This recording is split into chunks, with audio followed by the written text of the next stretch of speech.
Thank you, Mr. Chairman. Today, I would like to discuss some of the barriers that young, beginning, and underserved producers in my district face accessing credit. The 2018 Farm Bill made really nice strides to improve financial assistance for young, beginning, disadvantaged producers by increasing loan limits and set-asides.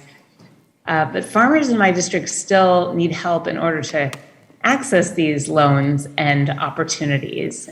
For first-time farmers who often don't have generational knowledge, Mr. Baird alluded to that need for mentorship, or if they don't have comfort navigating a local USDA office, these loans can sometimes just seem out of reach.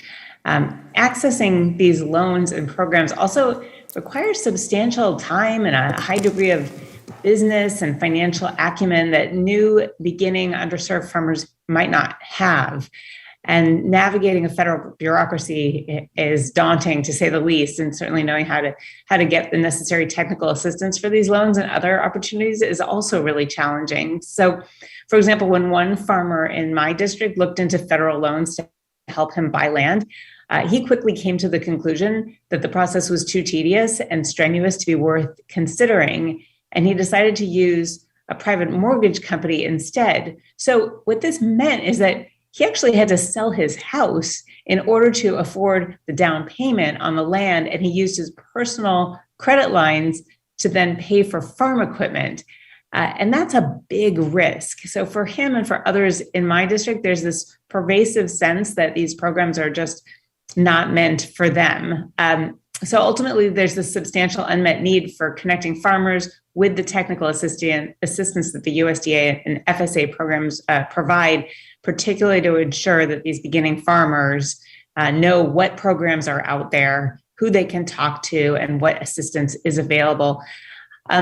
Ms. Asherman, you talked about some of these challenges, and you talked about starting up your farm and that your eventual success with the FSA was due to the right combination of persistence and good fortune. But your story also demonstrates how effective these loans are to get people started. Can you talk about how the USDA can better meet beginning producers where they are to provide technical assistance and let them know what loans or what other assistance they can provide? Yeah, I mean, I completely agree with everything you just said about feeling like the loans are just not for you. And so trying to decide, is it even worth applying for them? I think that, it would be nice if the process were simpler and if we could mitigate that issue. But I do think that it is possible, and the benefits for new farmers to get to that next step, whether it's buying the tractor, buying the land, that capital is so important for especially first generation farmers who don't necessarily have inherited land or inherited equipment.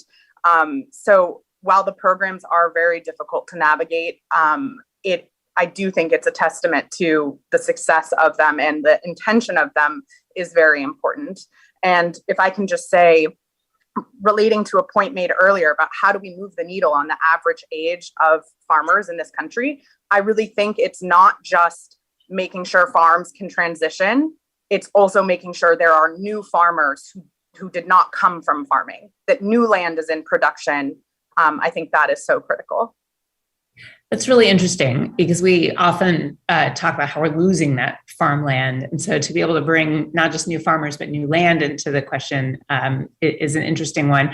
I was going to ask also, you can kind of comment on whichever one you want, like the cumbersome paperwork and long processing times. If you could either talk about how the USDA could streamline this process, or talk about this leap. So many of the young farmers in my district are leasing the land, so they never get the capital needed to buy the tractor and get a foot up. If you don't want to comment either on. Yeah, I think that I see a lot of young farmers leasing because that is the easier thing to do.